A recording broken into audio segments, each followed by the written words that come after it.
So weird. Thank you. Thanks, Susan. All right, Carla, you are next. Oh, Carla, I think you're still muted.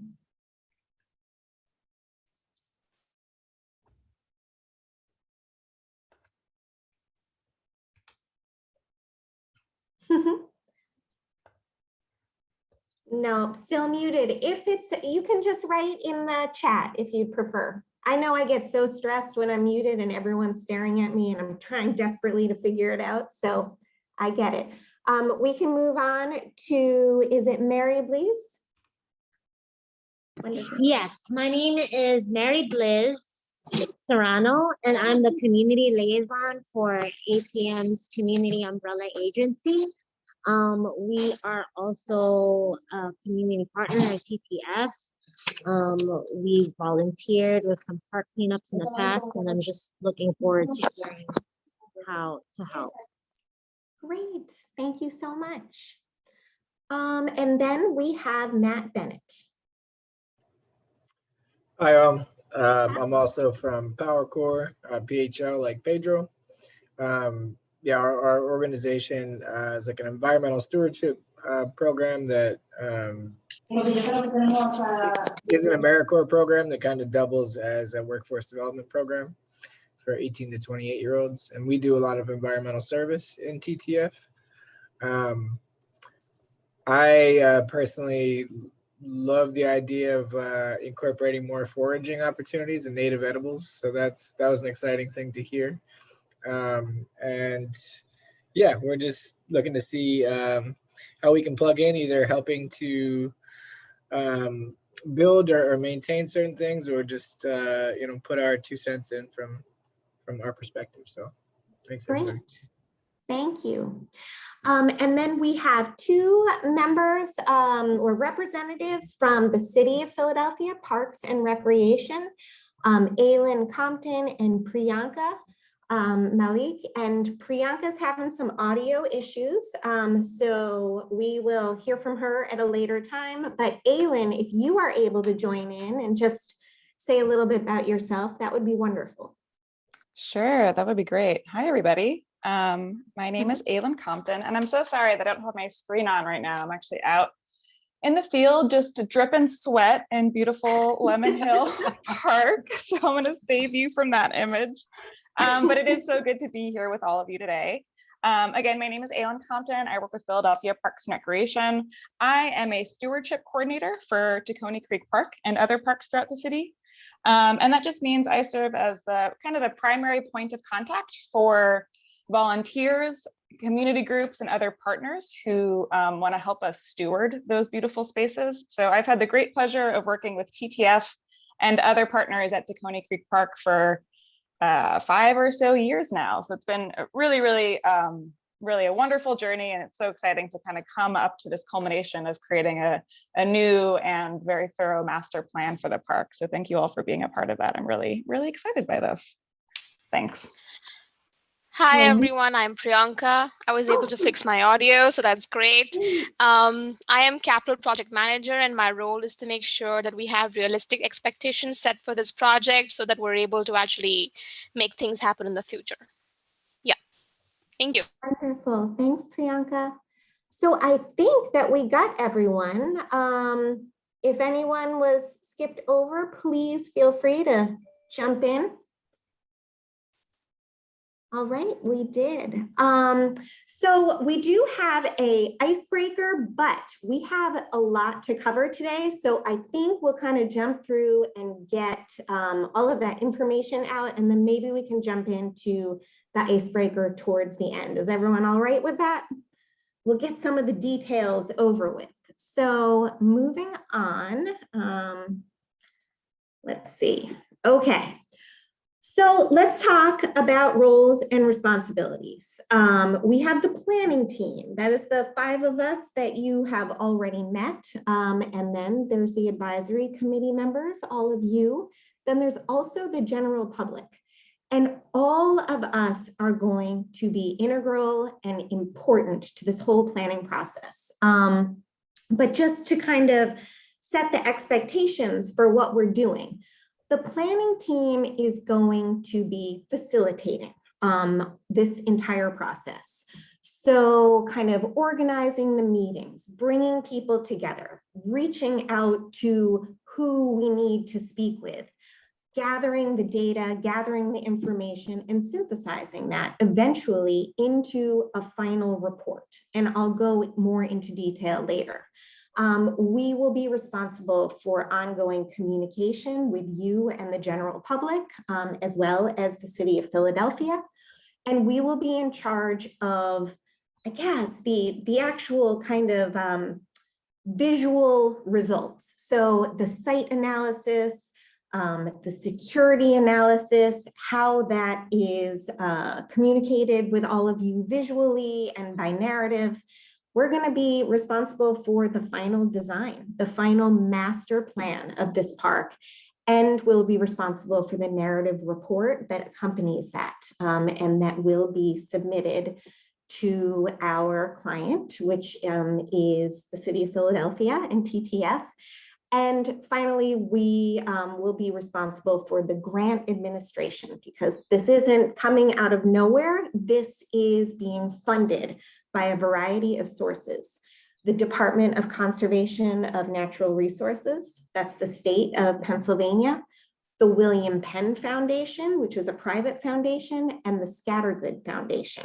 And Scattergood Foundation is associated with Friends Hospital, which is adjacent to the park. Then there's the advisory committees, which committee members, all of you. And your role and responsibility is really, you're the liaison to the community. So you are representing not only yourself and your interests, but those that you interact with in the surrounding community and the organizations that you work for. So you'll be participating in these meetings. You will be providing guidance and reacting to what we come up with based on your guidance. You'll have ongoing communication with residents and the community, and you're representing the needs and goals of that community. And then we have the general public. So the general public is not going to be attending all of these meetings. This is a core group, but the general public needs to be providing input. So all of us are going to be figuring out how best to obtain and synthesize that input into the final plan. Most specifically, we'll be having 2 public forums throughout this planning process where the public will be invited to give input. And we'll also be doing an online questionnaire to kind of reach everyone who maybe won't be able to attend physically. So that is the roles and responsibilities of kind of 3 different levels of who will be involved in this planning project. So now let's talk about what this project is all about. What is this master plan for Tacony Creek Park and the Frankford Creek Greenway? Because it's not all about Tacony Creek Park. The city of Philadelphia wants to also take a look at this proposed greenway. Now, is everyone familiar with the greenway plans that have been ongoing with the city of Philadelphia for quite a while? Okay, so just to break this down, we have Tacony Creek Park on the left. This is a 300-acre park, a Philadelphia public park, and through it runs the Tacony Creek. Alongside it, there is a 3.2-mile trail. And then where you see the bottom of that Tacony Creek Park, that is the Juniata Golf Course. And that is considered part of the park. And then if you look at the image on the right, which is the Frankford Creek Greenway, you can see that Juniata Golf Course. It's just turned 90 degrees. And coming off of that is this proposed greenway, which is a multi-use trail that will eventually lead all the way to the Delaware River the East Coast Greenway, which is a series of multi-use trails that travel up and down the East Coast.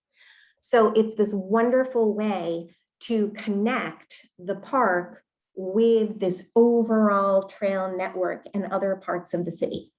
And that proposed greenway is about 3 miles long. So 6.2 miles altogether, I believe. Now, I wanted to turn this over to Julie for a little bit so that she can talk about how this all came about, how we're all in the same room right now talking about a master plan for this park. Julie, are you able to jump in? I am. I'm happy to jump in. You know, Karen, how long do I have? You have about 15 minutes, but going along with what someone said earlier about how we should be up to speed on all the technical aspects of Zoom meetings, I no longer have access to a clock. So I'm not sure where we are. So if there's anyone else who can kind of keep us on track, that would be amazing.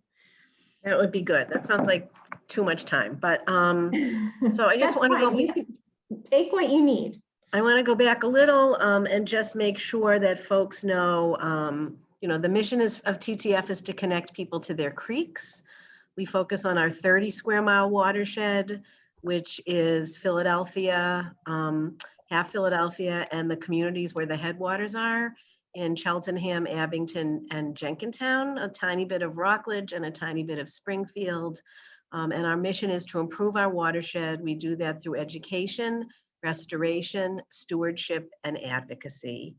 And the reason, you know, we are committed to this park because it's part of the watershed, and it's the biggest watershed park in our watershed. We focus, you know, we support any work that is within parks that connect people to their creeks within our watershed. This is the most significant. We are also focused on this work because we are funded by the Philadelphia Water Department to do this work. So I think that's important to know. The Water Department, you know, provides us with drinking water, manages stormwater, manages our sewage. The Water Department does a lot of things. You know, one of their focuses is in making sure that we're improving our creeks with limited resources. So that's something we can talk about. But the Water Department also has infrastructure underneath the creek. So our sewer systems were built under our creeks because water in creeks flows towards the river.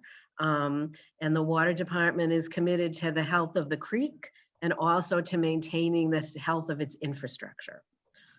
So, you know, that is, you know, there's a multitude of reasons why the Water Department supports our work in Tacony Creek Park, but those are a couple of those.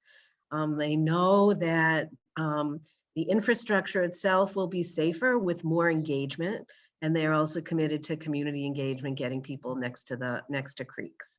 We've been doing this work for 10 years. So just so, you know, folks know that, and the, you know, funding really supports our Philadelphia team. So that work has included, as I said, it's all about, it's community engagement, it's programming, it's as many resources and improvements as we can make. So the programs that we offer, all different kinds of walks, nature walks, bird walks, runs we've done in the past, you know, regular runs, block parties, any of the kind of programming that we've done, any of the kind of work that we've done, for example, like with Ambrose and the Olney Culture Lab, to bring programs that aren't just sort of a walk, but a consistent program over time. Any of that work is really supported by the Philadelphia Water Department. And it also supports our work to make sure that we have a friends group. You know, none of us live in the neighborhood.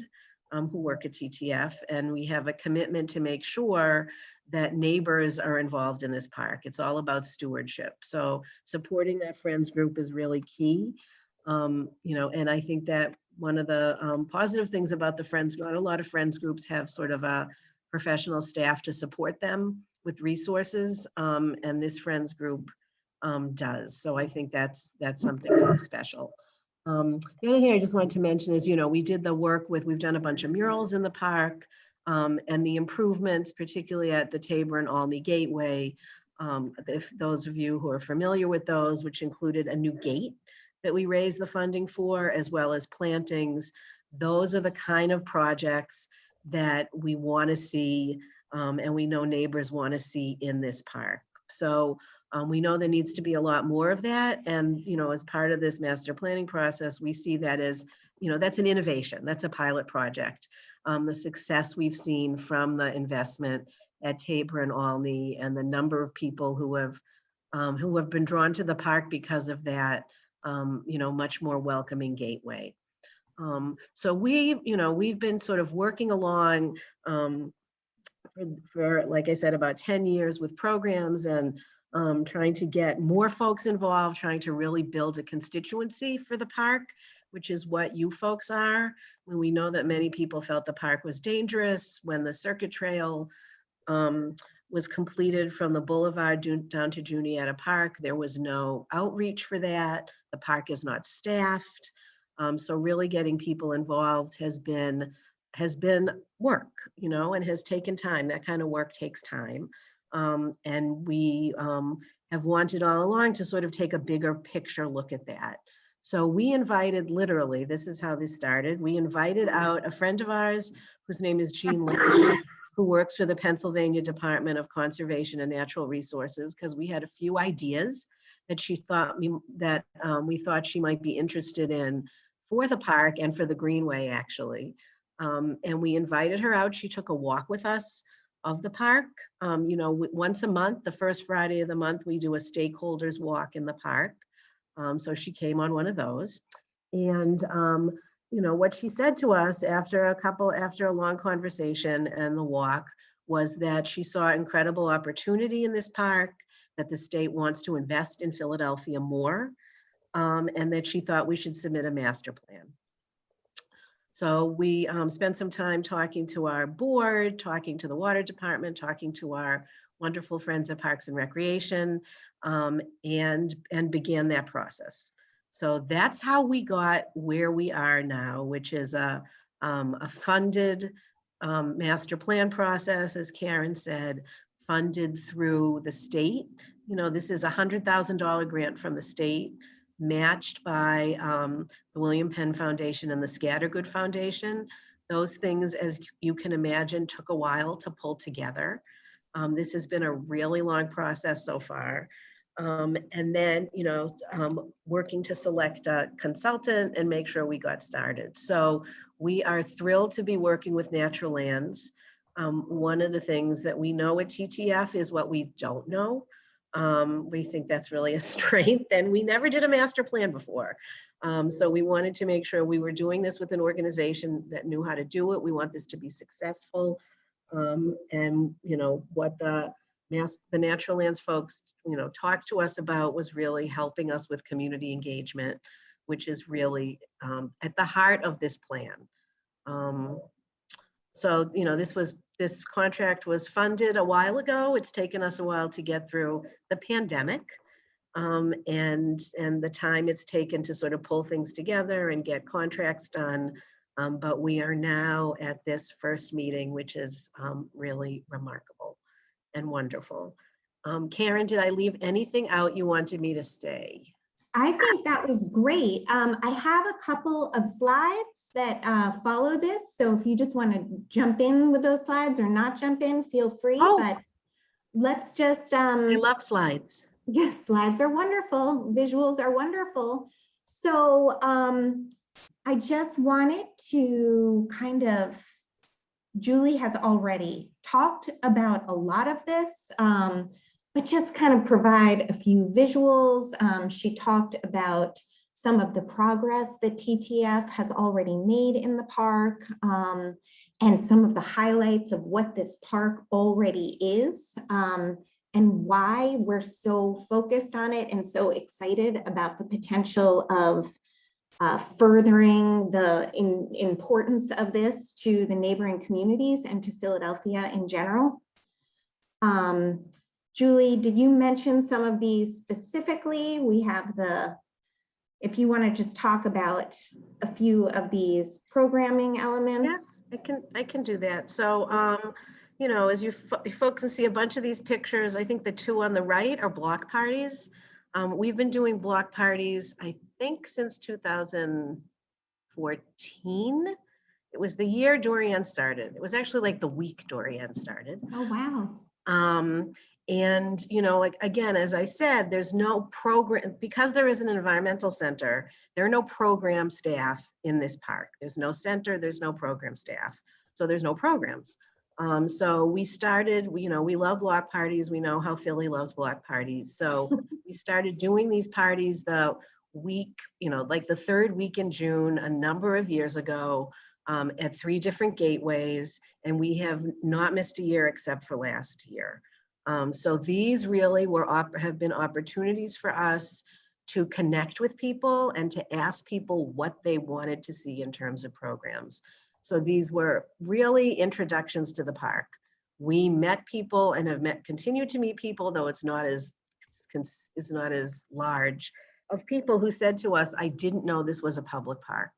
I didn't know this was down the street for me. I didn't know I could walk into this, because we know there's no signage and all that kind of stuff. So these are, you know, this is Dottie at the Baumgarten from the water department at the bottom with an Enviroscape. And at the top, it's our friends from the Camden Center for Aquatic Sciences. This year they brought a horseshoe crab, which was pretty exciting. Susan is still talking about how many eyes the horseshoe crab has.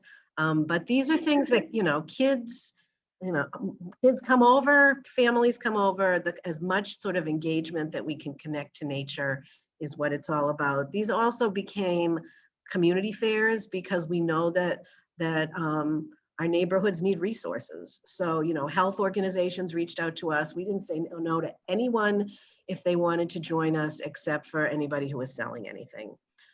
So these really became very good ways to introduce people to the park. We did group walks as part of these block parties. And, you know, last week we did group bike rides and yoga and walks.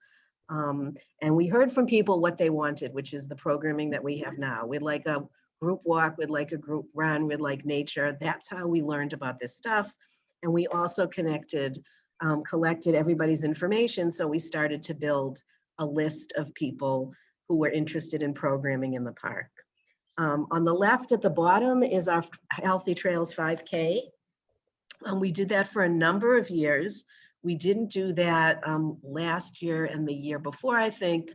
It's a lot of work. And what we found is it really wasn't bringing in the number of new people that we wanted it to bring in. And we worked with Latinas in Motion right at the beginning when they started as a group, as a running group, and they have since become like international. And they do a huge run. It's been virtual the last couple of years, but they do a huge run in the park, and we decided we didn't need to do one if they were doing one. And then at the top there is the Creek Mobile, which is our mobile environmental education cart. Since we don't have a center, we created this so we could bring environmental education out to the park in a portable way. That box on the front does not have ice cream. It opens up and it has a fishing game and a stormwater game. So it's a way that we can bring this kind of environmental education into the park and into communities. So we can bring this to community events too. Great, thank you so much, Julie. Thank you, Karen. All right, let's move this forward somehow. All right. Julie already talked a little about this, and we don't want to focus on the negative, but we need to all be aware that Tacony Creek Park has issues, and part of the master planning effort is to discuss these and try to figure out ways to resolve or improving some of these. So we talked about the unauthorized vehicular access. There is dumping in the park. There is a lack of facilities or infrastructure. Some of the trail is degraded. And then we have this interesting situation, which is why it's so important to bring community engagement into this process, where this park is in a limbo zone within almost every way. So It is covered by 3 different police districts, a few planning districts, 2 council districts. So there isn't one sense of ownership in a way, or one group that is taking control of the park or feels responsible for the park. So this was something that was identified very early in the process. And the last master plan that was completed over a decade ago for this park really only addressed natural features. It did not talk about community engagement and access. So this plan that is going to be such an important feature to figure out how to bridge that lack of connection with the surrounding neighborhoods and communities. So a master plan is many things, and I wanted to talk for a little bit about why a community-driven master plan is so important. And of course, I can't see any of my notes, so I am winging it. But one of the main reasons, I'm going to talk about 2 main reasons, but the first is that in a municipality, the leaders are being approached consistently with requests, asks, complaints, that type of thing. So often park design and park improvements become piecemeal. There's it's a reaction. So those are being made due to one request, the loudest community member. And that over time does not lead to a park or space that is necessarily the best solution for a community. So a park master plan, like the one we are going to be engaged in over the next 18 or 19 months, is figuring out how to reach and engage as many people as possible to take all this input and synthesize it in a very realistic way to come up with a plan that can be presented to the municipality, city, government, so that they then have a set guideline as to how to move forward. And how to move forward, you need money, you need funding.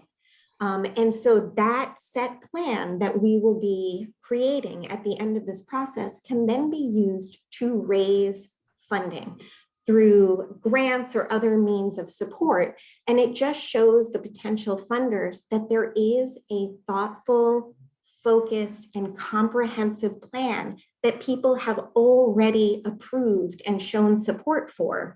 And that means that it's successful almost before it is actually built or put into place. So it's an important thing for raising funding and making a plan a reality.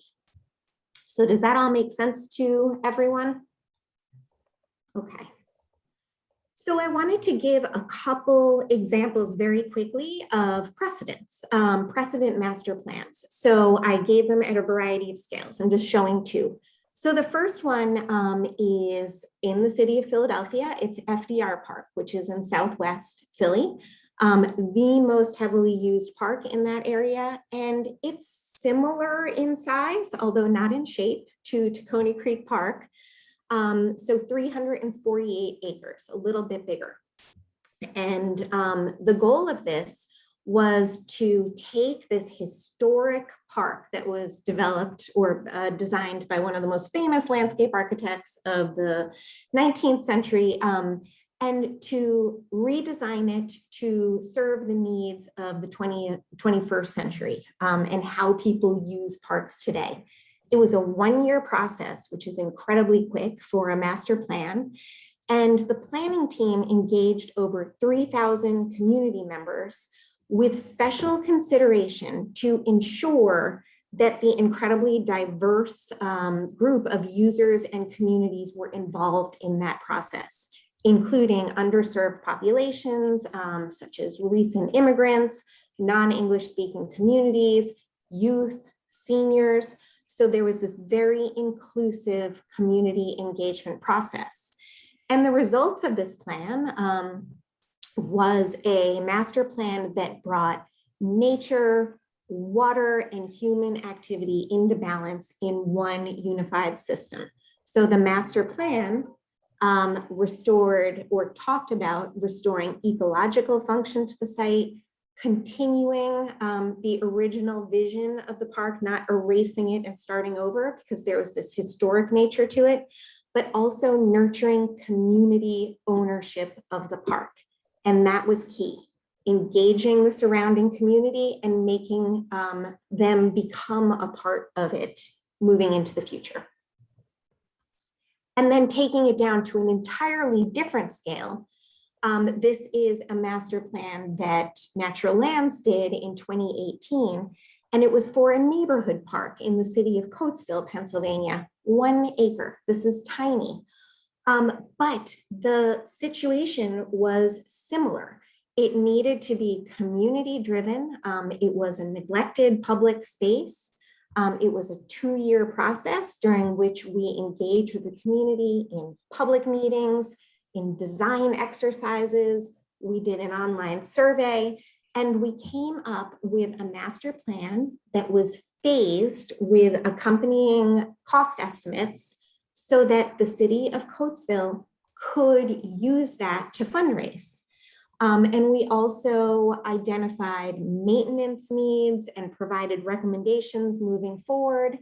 And what we were able to do with this plan is then give it to the city, and they have used it to already implement phase 1, which was a splash pad and nature park.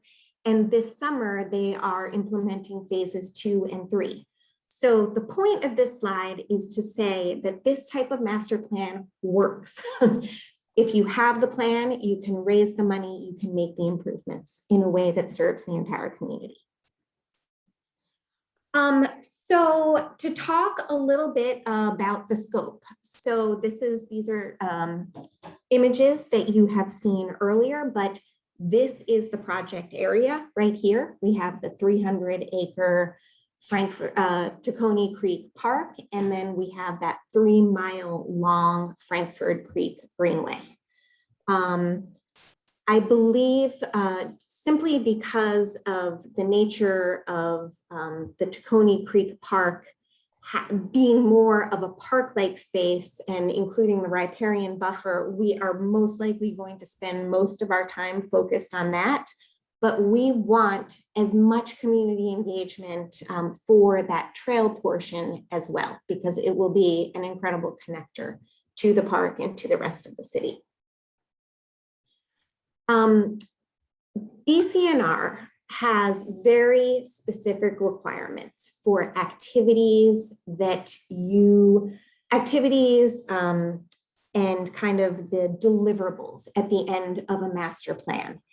And that includes 8 community meetings, advisory committee meetings, presentations and production of 2 alternative plans that then people talk about, and you combine it into one and you present a narrative report.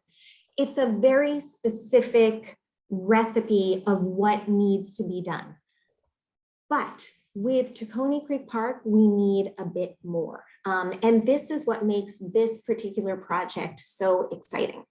So when I say we need a bit more, we need to be able to engage with the incredibly diverse community that surrounds the park. Different languages, different socioeconomic, racial, ethnic backgrounds, different languages. And because of that, we came up with a few additional considerations and portions of this master planning process. And I am going to turn it over to Sang from Natural Lands to talk about that. So Sang, if you're willing to talk about the community group stipends and the pilot projects, that would be wonderful. Okay, great. So as Karen mentioned, we did take a look at the diversity within the neighborhood and around the park, and just considering how linear the park is and how stretched out it is among the various neighborhoods. We know that in doing master plan, and as much as you want to get out in the community, you need to be able to really bring residents into the park and also kind of go out of the park to get feedback. And so part of this project will also include us taking on 2 different community engagement initiatives. One is what we would call a grantee, sort of where we partner with groups, nonprofits, who would be able to be the community outreach arm to maybe some of the residents that are harder to engage with. And by that, I mean, maybe there's a language barrier. You know, maybe they don't come to the park, but we need to go there. So we will be launching that. And that is going to be a stipend provided to the groups. And it could be, you know, 4 groups or 5 groups. And I think TTF is still working to identify and kind of, I think with the feedback from this group here, we can probably hone in on those groups, because we do understand that not all groups or organizations can take part in facilitating or doing these outreach if there's no funds maybe to provide staffing costs, you know, translation costs. We know all of those add up, and it is not okay to ask a community group or you know, groups to kind of front the cost. So that is going to be part of this project. Another exciting part of this project will be what we call pilot projects, which are sort of a demonstration. So I look at it as, say that there's, you know, a lot of feedback from what the community wants. And obviously TTF has been doing the work for some time. So they have gathered lots of information, lots of feedback on what could make a park more engaging. So in order for us to test that out, and why we're calling it a pilot, is we want to be able to test that out during the master plan process to see if there would be, you know, people would take to that, or if there needs to be some change. So throughout this 18-19 month, we will be launching 2 potential projects in the park, and they're either going to be what we would call like interventions, which are actual projects that happen in the park, and we're hoping it would be more civic arts. So it would combine arts, it would combine community engagement, it would combine some sort of improvement in the park. So for example, I've been part of projects like this in Mifflin Square, for example, where we built benches and picnic tables as a way to experiment with the needs for more furniture in the park. Another thing could be, you know, programming, to identify if this programming is something that would be key to making this park more engaging. So I think more information will come. Again, this has been funded, so we're excited. It's going to be 2 pilot projects throughout the master planning process. So we'll keep you more informed of that. Thank you, Sang. And then just a little bit, when we talk about we need a bit more for this park, we know that this is a watershed park and that the stream is extremely impaired. And we're not saying that this master plan is going to solve all the problems, but that is going to be an incredibly important consideration moving forward as to how we can use sustainable practices and design ideas to figure out how to protect and conserve the natural areas of this park as much as possible. All right. So when we talk about the goals, the anticipated results, and the deliverables, we want to manage expectations. So the goal of a master plan is not to design in detail a structure on the park, but it is to understand from the community and from site analysis, et cetera, that potentially a structure is what is needed in the park, and figure out the best area for where that structure could be and what goals it would serve and what members of the community it would serve. So it is more a kind of generalized plan of improvements for the park as opposed to construction documents. So I did want to make sure that everyone understood that. But with that, I will say that the anticipated results of this would be a community-driven master plan with phases. So phased improvements based on the feedback and analysis that we've done through the whole project, and cost estimates. We have a cost estimator on the team, and we will be, towards the end of this, sending all of the conceptual ideas to them, and they will be providing actual costs along with inflation, because we know that not everything is going to be built within the next year. So they'll be giving us an idea of how much it would cost over time, so that the city understands what is what needs to be planned for in the future. So in terms of how we come to that final plan, it is based on all the input that we get during these committee meetings, during the public forums, and from the online surveys, as well as all of our analysis when we are out in the field, looking at the natural resources, the cultural resources, the history of the site, and coming up with 2 concept plans that will then be presented to the public and to the committee. And based on the feedback, it gets combined into one final master plan, which is then approved by the city, by TTF, by all of you. And we wrap that into a final report, which is a narrative report, as well as the visuals. So all of that needs to be produced by, ta-da, the schedule, which I realize this is very small.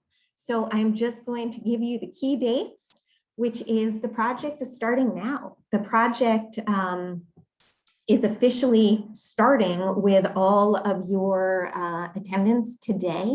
The team has been working behind the scenes for quite a while, but now is when we start collecting information, and it will be 19 months long.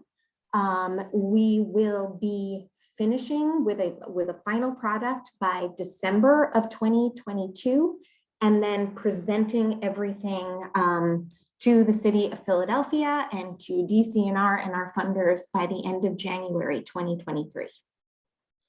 So it is fast-tracked. Sometimes these master plans can go on for 3 years. We have 19 months, but with everyone full in, we can get this done. So I just saw someone wrote something in the chat. Okay. So does anyone have any questions about scope, schedule, goals, or deliverables? All right. So then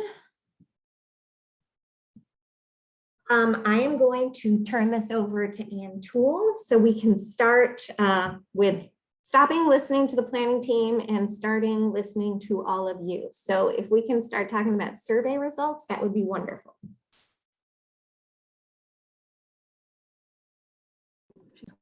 Sorry, I lost power.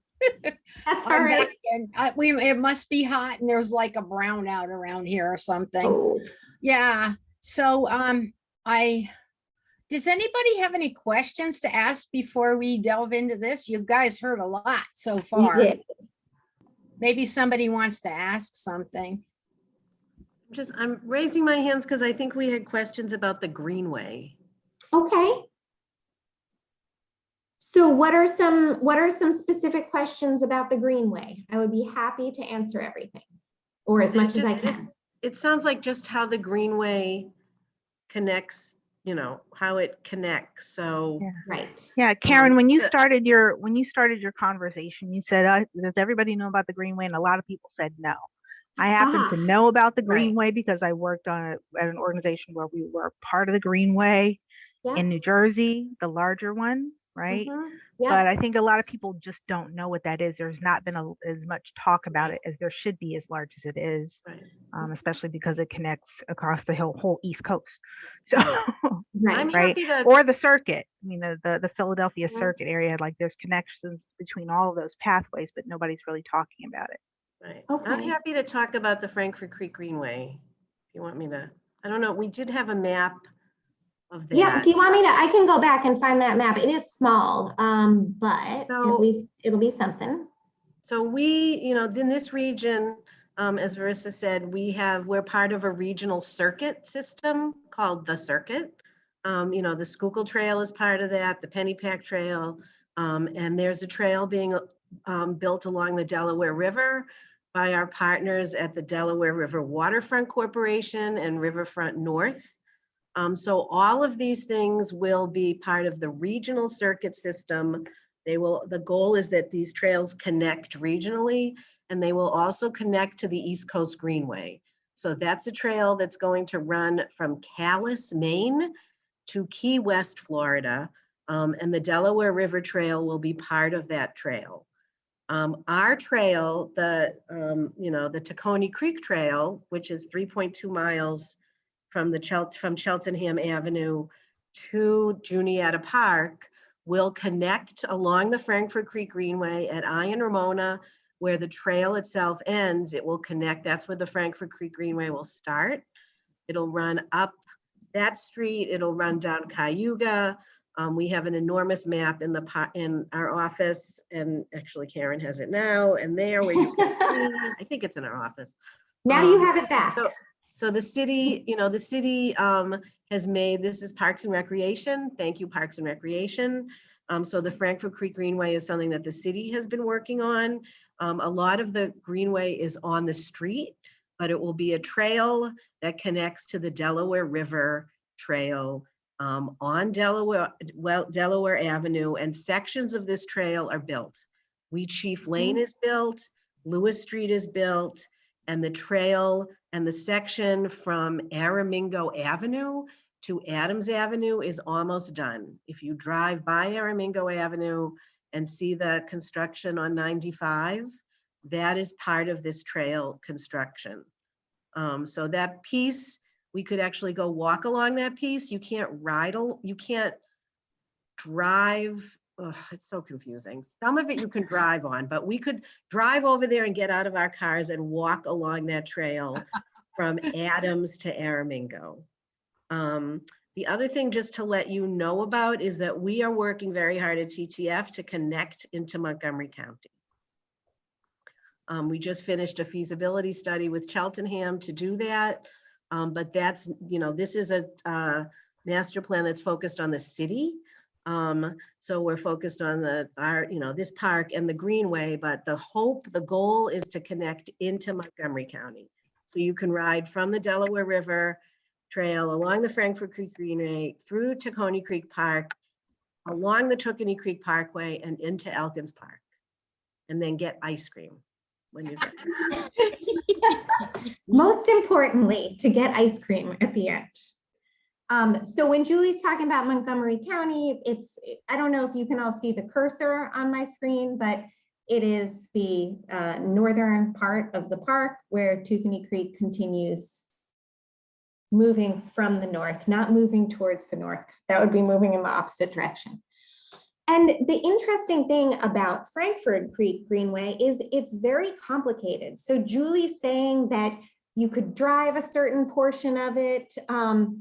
We traverse the entire length of it, and it is not easy because the city does not own the land that is adjacent to Tacony Creek, where it becomes Frankfort Creek and leads down towards the Delaware. It's a multitude of owners, a multitude of land uses. Some of it is a creek that's above ground, some is underground, some is culverted, some is just within concrete walls. So you can see that the trail is kind of moving along the creek, away from the creek. Sometimes it's along just roads.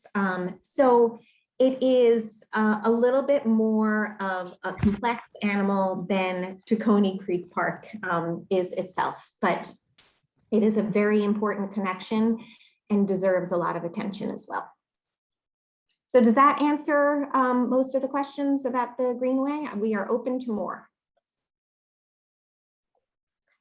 I just wanted to mention something that's so interesting. And I think at the very beginning of the Greenway, right at the edge of the golf course, the creek goes underneath Castor Avenue overpass, and that there's a concrete basin. Yeah, it just goes from green to like concrete. Yep. And there's this amazing I don't know how long it is, but there's so many artists that have like tagged the side of that concrete basin, and they go down there to practice. And I mean, I'm happy to see that the trail kind of doesn't really, mess with that. I'm assuming it doesn't mess with that, because there's something very special about that. I don't, even though I know we're here talking about conservation, but that's just like this really rich in I'll use the word indigenous, but like, these like graffiti taggers, etc., that like do like huge like pieces down there. And it's like a cultural archaeological site to me. When I saw it, I wanted to fly a drone down there to capture like just how much artwork is down there. But anyway, I mean, the trail it looks like it's like goes literally around it or above it, because it's under, Yeah. But I just thought it's something worth bringing up because it's Right. fascinating. I think because of the ownership complexities, there is not, as part of this Greenway project, any changes in infrastructure or alignment of the existing creek and all that infrastructure that surrounds it, right, Julie? Right, so the creek starts to be channelized, and there's no interest at this moment in talking about de-channelizing the creek. I mean, that what is next to it is brownfields. No, what's under it, it's just, so it's, unfortunately, I mean, I don't think the city is thinking about anything. I know the LA rivers, the LA folks are looking at like changing up that river, but that channel is was created on top of a lot of really nasty stuff, and there's really nasty stuff next to it. I just worry about people, we did have an artist who was doing some tagging or photographing drown in the last couple of years. I mean, the water comes in there really fast. But I agree with Ambrose, it's pretty amazing looking. I put in the chat, the tagging under the boulevard, I think is, we should be appreciating it more. I think the tagging under the boulevard is really incredible and probably safer to have people go look at. All right, well then I'm gonna move back to, sorry if I'm giving everyone a headache. All right, it wasn't that many slides to skip through. So the survey results, this is the homework that you were given over the weekend, basically the survey to talk about your thoughts on the park. So I know that Ann Toole had compiled some of the results to talk about. Hey, everybody, thanks for doing your homework. We did the questionnaire of you to kind of prime the pump to start us all thinking about this. It's our first time together, so we very much appreciate your results. What we did was ask you what gateways you use, what you think really works about the park, what you think could work better, and if there's one thing we could get out of this whole master planning project, what would you want that to be? So we've gotten some really good responses, and I'll go over them, but keep in mind that it's just the basis for the rest of our meeting. We would like to hear from you about what you think works really well in the park, what you like about the park, what you think could work better, and our one thing. If we could get one thing out of that, that's what we would like to hear. So it's the basis of our discussion. To get you going on this, what we found is that several of you use multiple gateways. We would have kind of, based on the responses, we got more than double the number of gateways we would have anticipated. the most used gateways are Cheltenham and Crescentville, and Adams and Crescentville. The two gateways that weren't used at all were Aurora and Roosevelt, and Whitaker and Loudon. All the other ones got one tag on them. So when we ask people what worked about the park, when I have to take a step back here, when I anticipated presenting you with the results, I was going to use a word cloud because I'm a word cloud fan, and I think it really illustrates what people had to say. But a word cloud was impossible because we got 20 different answers. They weren't similar at all. So no word cloud was even possible. So we had many comments from the length of it to the programming in it, as Julie talked about how important the programs are, the running and walking, the bird walks, the block parties. Organizationally, this really impressed me. People were talking about the relationship of the water department, parks and recreation, and and TTF. They like the accessibility of it. Some people mentioned the playgrounds, so I was surprised about that. The community, pardon me. Can I just ask, who was this? Who was this survey of? Was this at block parties? No, this was the homework assignment for the Plan Advisory Committee. So that was this group. This is this group, right. The connections, people they like the involvement of cultural strategies and the involvement of the community overall is something that they really like about this park. So there's a lot about TTF that this group really very much appreciates. Now, the one thing I wanted to bring up when we look at what could make the park work better is the only comment I could have done a word cloud on was the ATVs. That was a theme throughout all the commenting. And I think we all need to recognize that ATVs are of concern to all of us. And we want to talk about many different things. And we want you to know that we hear you loud and clear on the ATVs. But we don't really want that to drive the discussion today. We could talk about it, but we could all vent about it too. So the other things, in addition to the ATV concerns, were kind of amenities, restrooms, water fountains, what's there that would support programming. That was pretty, that came out frequently. More focused on things that support the trail, like signage, lighting, making it a more beautiful place to be, more comfortable. And then there were the security issues, like wanting more gate locks, things like that.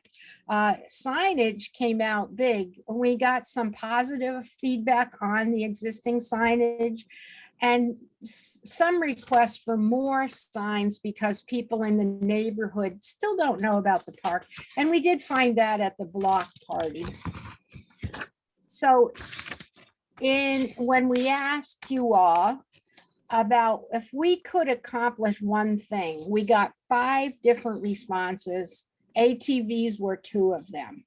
That either the elimination of them or more security regarding ATVs, dirt bikes, and dumping. So we hear you loud and clear.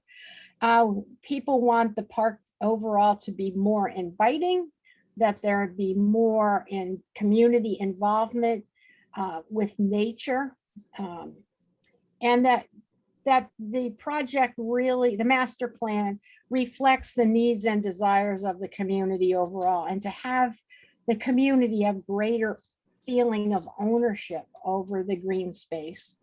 And somebody wants a dog park. So what we'd like to do is use those thoughts to ask you all what your opinions are. Let's have a discussion about what you like about the park. And we can include the Greenway too. You know, one thing surprised me in those responses. When we asked people what they liked, we got one response that said the creek. And well, actually, my family started talking about that because we live near the Delaware River. We said, yeah, you know, you kind of like, it's so much part of you, you don't even think about it. You know, you just kind of take it for granted. So that's kind of how I'm interpreting just one response about what people like about the park being the creek. Unless you all have different opinions here. So any thoughts about what would you like to add to what you like about the park?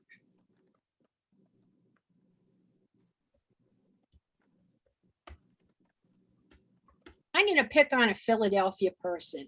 Hey, Lynn, what do you like about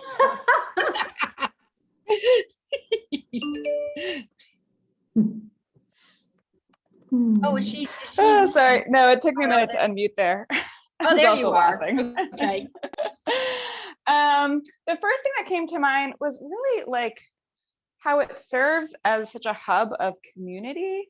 And you know, it's interesting, it passes through so many neighborhoods. So it's that same sentiment is very different for each neighborhood. But you know, I love watching I mean, like the We Walk groups and these other, like people just come to the park and they go for a walk and they see their neighbors and they talk with their neighbors. And so like the short and cute answer is like the people, like I love the people of Tacony Creek Park. But you know, there's much more complexity to that. You know, like the murals you all mentioned, the graffiti culture that I think is so cool and so great and so vibrant to that park. And there's many more like nuance and other like little details that I could add to that. But the very short and sweet answer is like the people of Tacony Creek Park and the communities that really just live right there that I think have a really wonderful voice that's not always elevated in the way that it should be.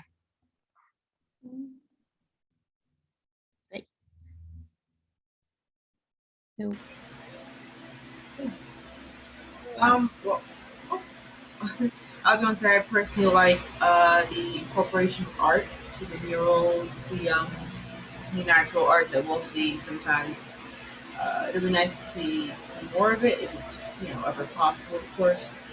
But that's something that I think off the top of my head that I really like. Great. And then, and I'm not sure if you can see this, but Verissa had written in the chat that she likes it's part of what people typically call an urban community because it's literally part of the neighborhood.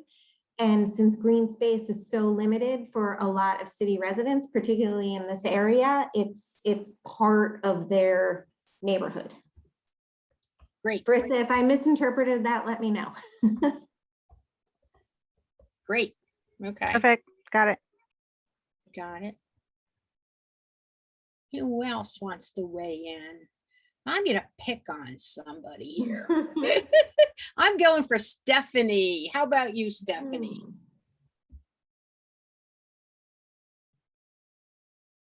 Oh, maybe we lost her. You may have lost Stephanie. She We might have a really interesting perspective because of the biking connection. The biking, right. How about you, Costa? I am here. Okay. I will go similar to Verissa. Correct me if I didn't pronounce your name correctly. It is about the parts that the access to the green spaces where in the city of Philadelphia is so limited and where community can connect regardless of the age. It's a multi-generational space where we can have connectivity, also impact health, right? The older population can walk, exercise, connect with the neighborhood. So it is a crucial space for our communities. Unfortunately, it's not accessible to all of the neighborhoods. We need to think about multiple elements. Give me one moment. I have noise here, my kiddo. So I'm sorry, you know, I had kids here. We get it. 2 and 8, they will join any moment the meeting. So that's what I like and what I would love to see, more accessibility to the park across the city of Philadelphia.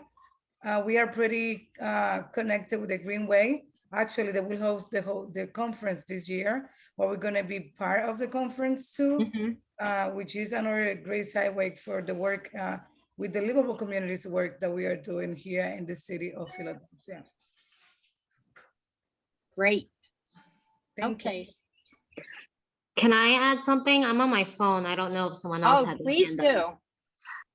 do. Yes, so just to piggyback off of what Jocasta was saying, it reminded me of, I went to some community meeting last week and they were talking about, and it was a bunch of youth from Kensington, which is the area that I live in and serve. And they said one of the reasons why I don't feel, one of the reasons why I don't feel safe is because I know I don't live in a safe neighborhood.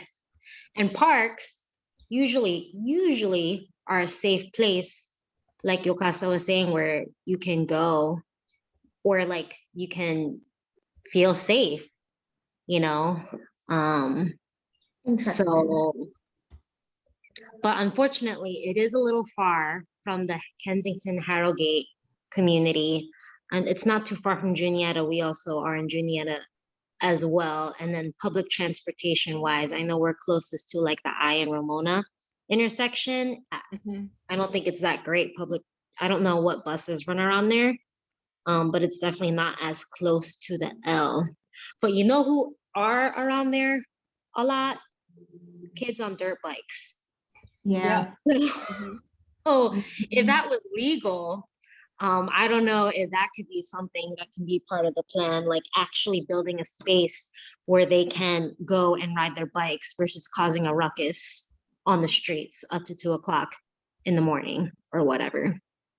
I don't know if that's ever been brought up.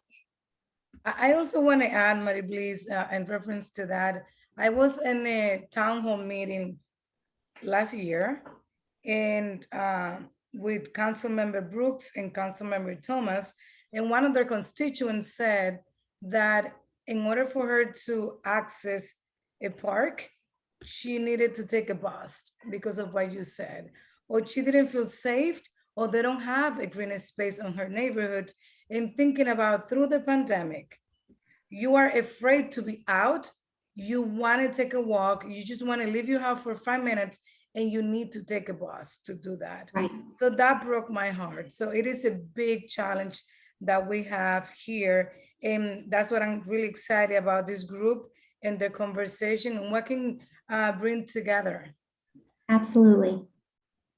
And I think this is why it's so exciting that we're also including the Frankfort Creek Greenway in this, because it is passing through all these additional neighborhoods and creating the potential for connection, not only to the Delaware River waterfront, but also to Tacony Creek Park, where there isn't an immediate connection now that's easy. I have a question for Yocasta. Yocasta, do you mean that people in our neighborhoods aren't able to get to the park? In some of the neighborhoods, they have limitation where they can access the park for sure. Okay. Yeah, I would like to add to that. I know I live in Longcrest, and it's like 2 gateways, I think. There is the one on the Adams Ave Bridge, which is almost inaccessible for me if I were to walk there. And then there's the one in Tabor and Alney, and that's a fairly long walk. It's about like a 20 to 30 minute walk or a bus. So it is accessible, but it's definitely, I guess, not as close to my house. If I wanted to actually get there, it's much more of an effort. So it would be useful, I think, to probably map how far it is to different gateways. Yeah. The gateway that's most accessible from Longcrest is probably the one on Rising Sun. There's actually one on each side of Rising Sun. But one of the things that I just wanted to mention is I was looking at Indigo, a bike program. It gives me hives when I look at that map because there's, it's very center city focused. And it may, and they're always looking for suggestions about where bikes could go. And this sort of tied into what Karen was saying. I mean, the Frankfort Creek Greenway gives an opportunity for people to get a bike and access to trails. We have very little access for folks that are not, within a couple of blocks. And as part of this overall master planning, absolutely, we'll be looking at access and kind of travel times and distances from different neighborhoods to get into the park, because that's a key thing, figuring out how people get into the park and can get into the park more easily and safely. I mean, I think one of the things that we've seen during the pandemic is that, I mean, we think of this as a neighborhood park. We try to think of this as a neighborhood park. But one of the, it's interesting, during the I think people didn't know where gateways are, which is why we did that map. So people had no idea where they could get in and how far it was from one gateway to the next. But I think one of the things we did see is people didn't want to go places necessarily. So we had a lot of people that I think would like go to the Pennypack or the Wissahickon, and they decided they didn't want to drive there. It was too crowded, and they discovered Tacony Creek Park within walking distance of their home. So that's sort of interesting. Okay, what else do you like about the park? Let me see, Saroon, what do you like about the park? So I'm a South Philly resident. So my first time there was just a few weeks ago. Got it. Okay. When you were there, what'd you like? I think I was with my coworkers and they shared a long history of the Cambodian community utilizing it in the past. I guess questions that came up to my mind was, why did they stop going, right? What changes has happened, or what was the shift that the utilization of that park decreased? I know some people, I just spoke with a coworker and she said that some people probably still go and run the trails and utilize it differently nowadays. But yeah, I'm curious to learn more about the history within our own Southeast Asian community and why they stopped going. Huh. Can I have a question to Saroon? Sure. Go for it. Yeah. So you mentioned that you were born and raised in Philadelphia. I was not born. I grew up in South Philadelphia here. Okay, I'm sorry, grew up in South Philadelphia. So why, and you had never, that you say that you went to the park a few weeks ago. So why you think that happened? If you are raised in Philadelphia, why you never use the trail, the parks, the green spaces? Was not aware, lack of education, lack of information from the community leaders and government, or you feel that you are not safe there, lack of engagement with the multicultural community. I'm sorry, came a lot through my mind. So I grew up in South Philadelphia. So South Philadelphia, Southeast Asians, we went to FDR Park that was shared earlier. So that's my home park. I learned how to drive there, bike, fish, everything you could think of. I did the South Philadelphia Cambodian Southeast Asian community utilized that specific park. But for if you're talking about Tacony Creek Park, it's just not even a thing I knew or even heard about growing up in South Philadelphia. Just like a lot of, what's interesting is a lot of North Philadelphia Cambodians know about FDR Park though, right? So North Philadelphia Southeast Asians know about FDR Park, but when it comes to South Philly community, we don't know anything much about the Tacony Creek Park. Mm-hmm. So that's so interesting that the Northeast community is traveling a significant distance. I mean, it's a while in a car or by public transportation to get to FDR Park when there is something right there that could be utilized. So figuring out the answer to that type of question is so important as part of this master planning process. For sure, and that's why you know, I'm interested in, with these surveys, reconnecting with the community up here. What were some reasons for that shift? I just want to, yeah, sorry, I raised my hand because I was, you know, doing my teaching thing. I want to build on what Sarah was just saying. I live actually not that far from Tacony Creek Park, like I'm in Bridesburg. So, but my local park is more like the Riverfront North Parks. And I didn't know they existed until from sheer desperation I found out about them because I didn't grow up in Philly at all. I grew up in Minnesota. Anyways, you know, finding those parks was like life-changing for myself and my youngest daughter, because having like an open green space that we could walk around in and explore was like, you know, it made us feel much more connected. It made us feel less like we're just living in a house, but like we're part of like being here. I don't know. And what I love most about the Tacony Creek Park is, or the TTFW, is what it represents for my students and like the opportunity it represents to really have like that green space to interact with however they want to. I think feeling connected to where you live and like having a place that's like yours that you can be invested in and kind of shape how you want to shape it does so much for somebody. You know, I also think that the kids and the families feeling ownership over that area will really help build some investment in it from them, especially the kids. It'll help them feel like, you know, like, okay, this is our spot, this is our responsibility, let's keep it like really beautiful and nice.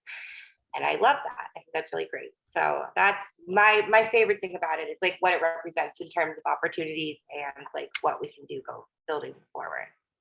I want to add a little information just sort of for background that I think is helpful. I mean, I want to hear why people haven't used the park, but you know, I think that again, like we talked about, there was no signage, and there was no programming going on in the park, and it was very it was really neglected by the city. So there were years when people didn't feel safe going into the park. That, you know, when it was dirt, when it wasn't clean, when there were cars in the creek. I mean, it was really in tough shape, especially in the 90s. So people didn't see it as a place that was safe. There also wasn't signage. So people didn't see it as a neighborhood park that was accessible to them. You know, it's not the Wissahickon or the Pennypack, it's much narrower. And again, when the city did the wonderful trail from the boulevard down, there wasn't, because there's no center, there was no programming associated with that.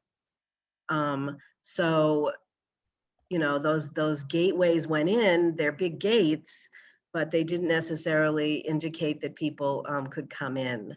I think the other thing that we've seen, and Susan can share this with you maybe in the chat, is that we've done, you know, after talking to people over time, and again, this isn't to say that we don't want to keep doing this, but, you know, the neighborhoods have changed a lot.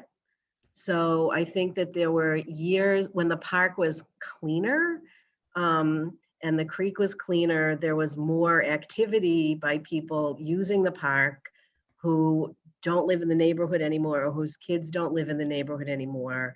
And folks moved into that, folks are newer to the community. And by newer, I mean, they may have been there for 20 years, but during those 20 years, the park was not a welcoming place. It's only more recently. And they had a relationship, so they didn't have a relationship with the park. They didn't know that it was a place where people went fishing or ice skating, you know, and we did an oral history project where we have older folks who shared like incredible memories with us about what they used to do in the park. Many of those things are not, some of those things you can't do anymore because there isn't the kind of flow that there was in the creek. Some of those things you can do again, but I think we have newer folks. And again, by newer, I don't mean 2 minutes ago, I mean like in the last 20 years, who really didn't get introduced to the park. And there wasn't information about the park available in different languages. So it really created sort of a barrier for usage. So in the chat, there have been a bunch of great comments. The latest one is from Rachel, and she was saying that a lot of what she's heard about Tacony Creek Park is, oh yeah, that's where I went in high school to go do my bad things. So it's kind of a place where you can get away with things, not as much oversight. And she's just saying that the work. That's people in their 40s, and that's kind of like you tell people, oh yeah, like I'm gonna go do this thing down here, and they're like, oh, I know what that is. I used to go back there in high school, which is like great, but like now like there's all these other opportunities for it. And it's because of Julie and TTF and others who are trying to kind of transform the park into a place where you go and do good things, positive things, healthy things, that kind of vibe. So this master plan is also looking at ways to kind of increase that usage as opposed to the Wild West, no oversight, lack of safety, because safety is, as Julie says, a huge issue in the park. Well, that's the perfect segue to, let's talk more about that. Is what do you think could work better? Let's use safety as a launching point. This is Yukasa. I think safety, but also engagement and awareness. I hear multiple times across the board that not everybody's aware of how to access the spaces. So, and we hear that a lot also during our listening sessions. We hosted over 15 community conversations throughout the Philadelphia neighborhoods. And that was one of the highlights. Not enough information. The neighborhoods are not informed about the resources available. In this case, talking about the trail, the park, green spaces. Great. What else could work better? This is Jody. If I could just make a quick comment. And this is, I don't know if this is so much about the existing or future nature of the park, so much as conceptually what it can mean for communities that are threatened with the displacement that that is a consequence of gentrification and certain kinds of economic development. And I think that we have the opportunity here to help people anchor themselves in place. This is just one way among many other ways that we can hedge against that displacement risk that continues to move northward from the south.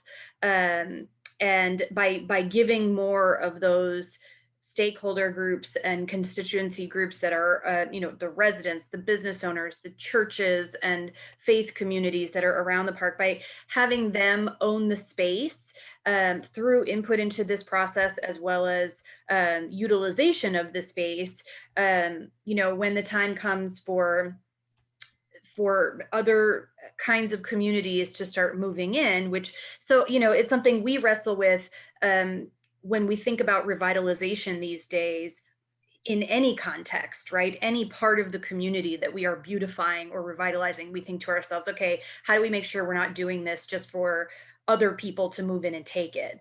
And so I think that has to be a major goal of community involvement.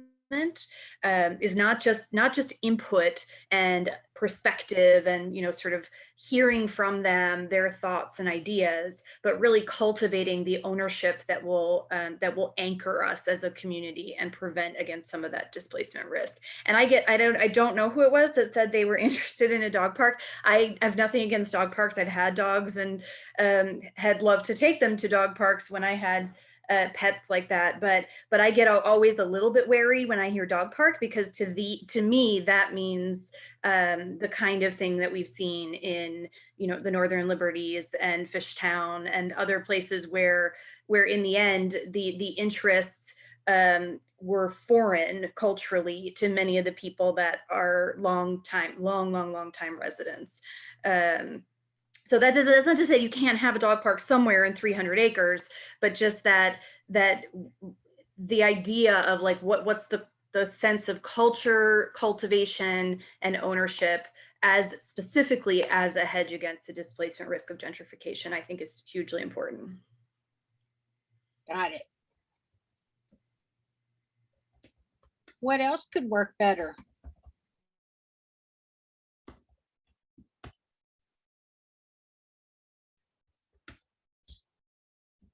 All right, let me see. Does anybody else want to weigh in on that? Well, we're going to move to the next one. This is our really kind of favorite question.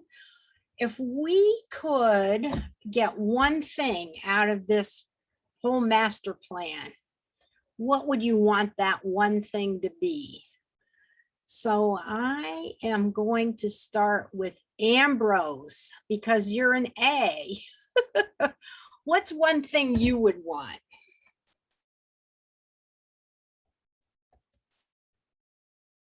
Mute. One thing that I'd want to see out of a master plan. I mean, honestly, I think it's funny because I'm a process person. I think this process that in which we are engaging right now, moving forward, between this and the end of this actually written thing, this is what I'm most excited about. Like, I've been through enough strategic planning processes with different organizations to know that sometimes that piece of paper at the end doesn't sometimes go anywhere. It kind of sits on a shelf. So whatever relationships and networks that get built out of this process, which we are all engaged in now, I think is the most valuable, and it's ultimately the roots of any future growth. Oh, I love it. we pride ourselves on getting our plans implemented. So you hit a really good button here. Let me see who else. Let me see who hasn't. How about Pedro? You've been kind of silent there. Hey, sorry. What would you like to have, Pedro? Well, in the park itself, I love it the way it is. I just wish it had better illumination because when it gets toward the dusk in the evening, it gets kind of dicey.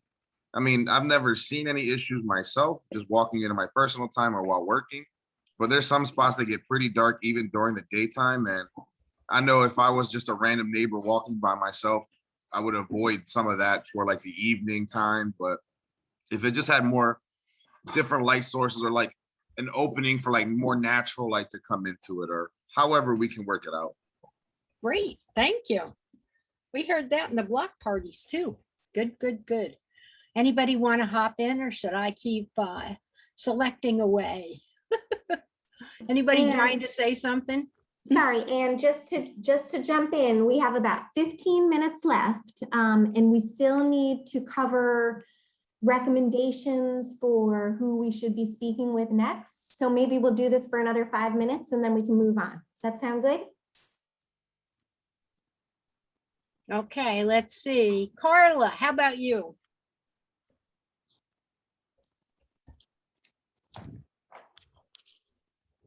Oh, maybe we lost Carla. Let's go to, let me see, Yanitza.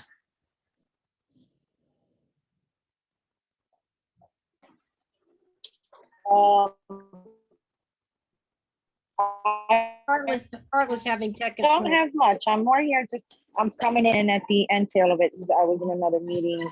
But I'm just here to kind of just get some information on what you guys' process is and where you look forward to going forward with this and other stuff as it relates to Juniata and some upcoming projects and stuff like that. So. Okay, if there's anything you'd like to see resulting from the master plan, you can let us know, okay? Yep, most definitely will. We'll be speaking with the councilwoman. I'm sure she'll be reaching out to have a meeting in reference to this master plan planning and everything that's coming up ahead and other existing projects in the area. That's terrific. Thank you. Thank you. Thanks for hopping in. I know you're busy. How about you, Matt?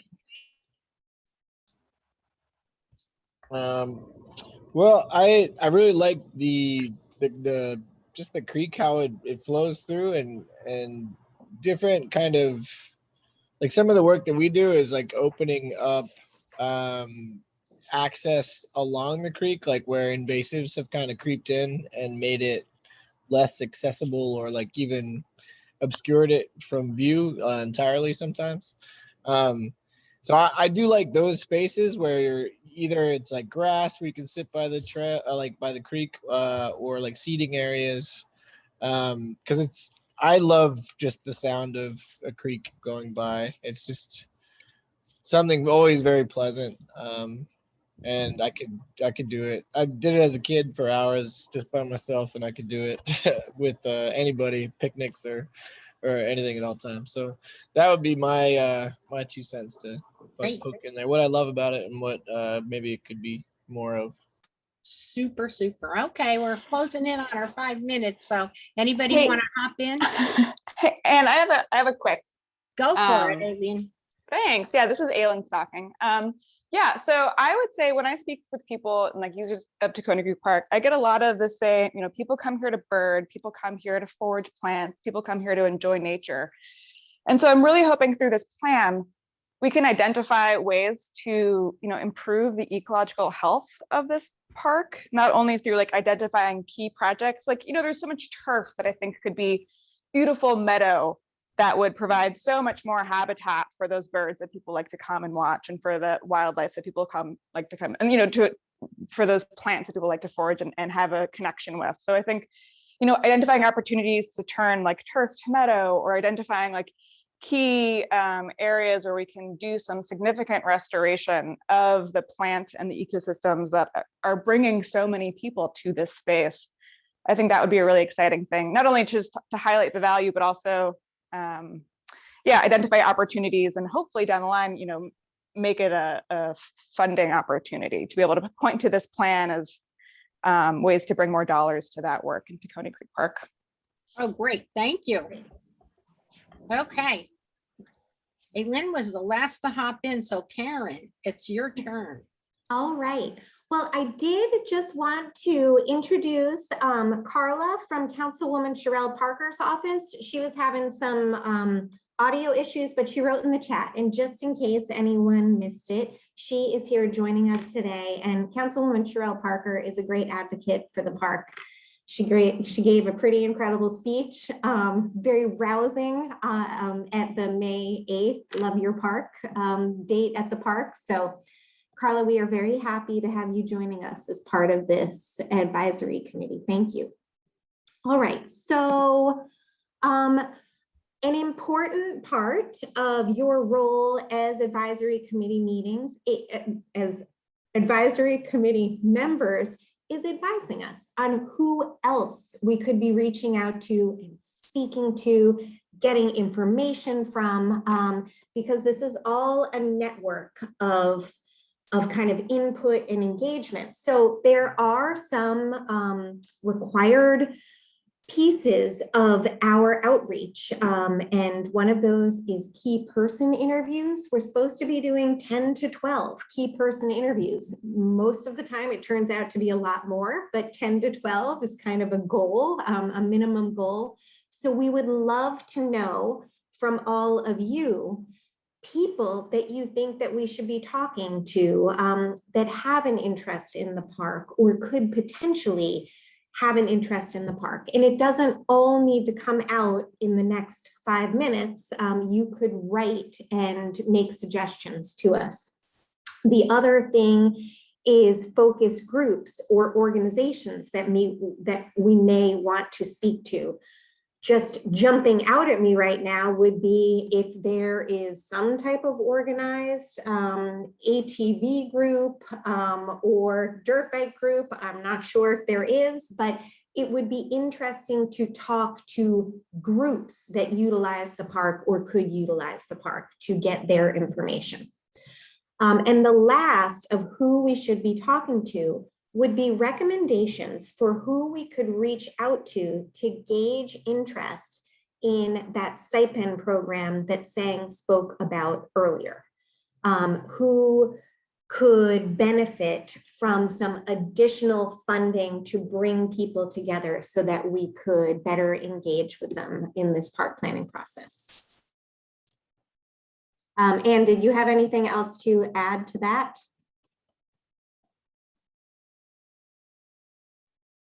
All right. So I don't know if you are ready to jump out in this meeting and give us some ideas, or you would prefer to reach out to us afterwards. But if there's anyone immediate who wants to unmute and make some suggestions, we are happy to hear them.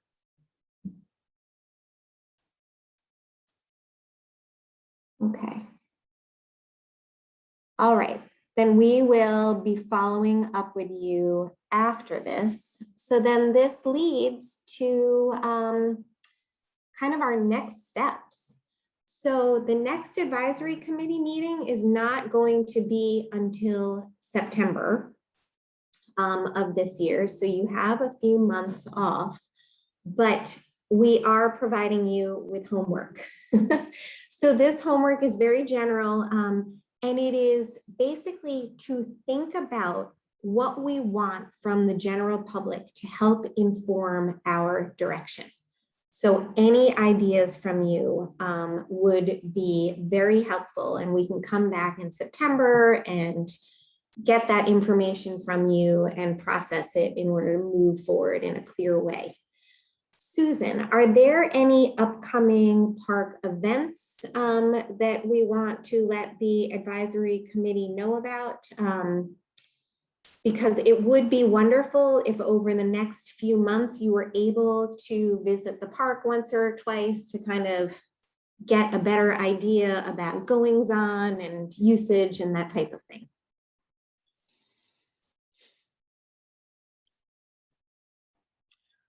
I'm going to share our calendar. We have weekly walks and runs and weekly yoga on various days. And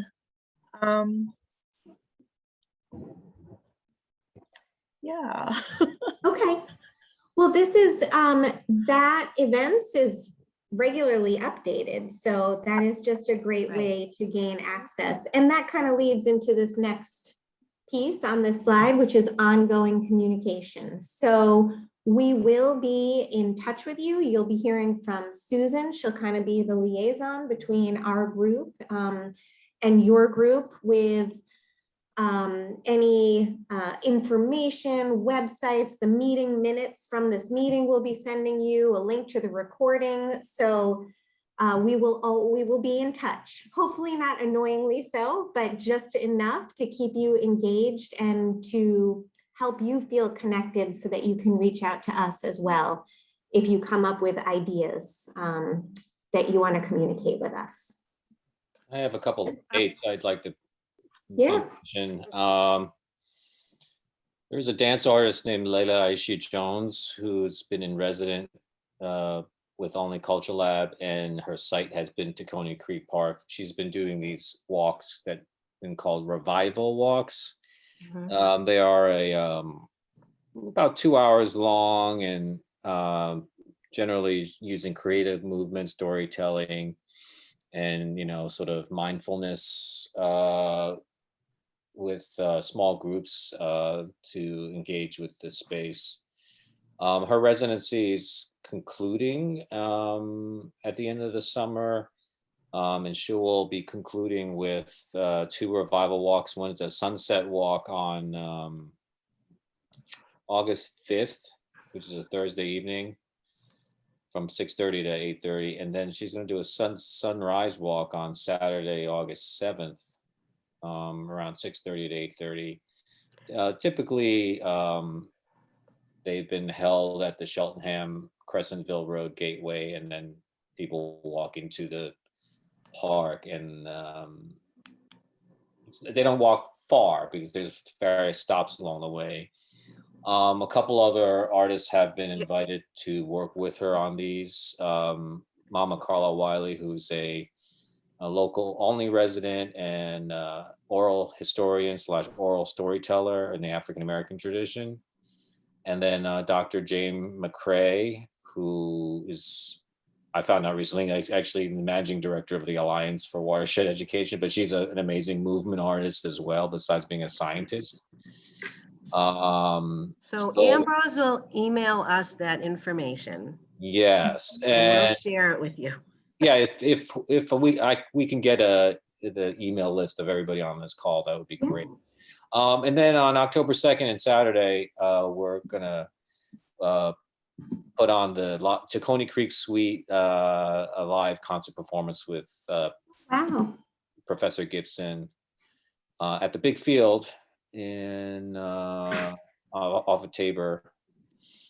So those are the dates that are like potentials. Now the walks are generally a little bit like smaller groups, but the Big Field Day, you know, we'd love to have a couple hundred people there if possible, and absolutely this group should be there to, you know, engage. I think the concert, I'm not sure where this has gone, but I think the concert may be part of our Harvest Festival.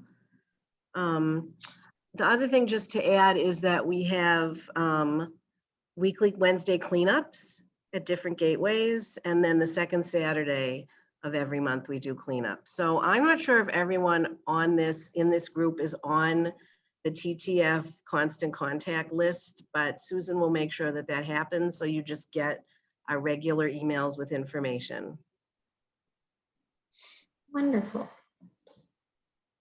Well, we have 1 minute left. I think we've covered everything and kept within our time limits. We were not able to do the icebreaker. So we'll have to start with that in our next meeting. But if everyone could think about their favorite outdoor childhood memory, we're gonna share them and just kind of compare experiences. But thank you so much for coming today. I just wrote in the chat, we will be sharing a PDF of this presentation, a link if possible to the recording and meeting minutes and any next steps, including that homework assignment to start thinking about what we want from the general public to help guide us in this process. But your time is incredibly appreciated, and we are all working towards a very worthy goal. It's going to benefit all of us and our respective communities. So thank you again. We'll see you in September, everyone. Have a wonderful summer. Thanks, everyone. Bye, thank you. Thank you.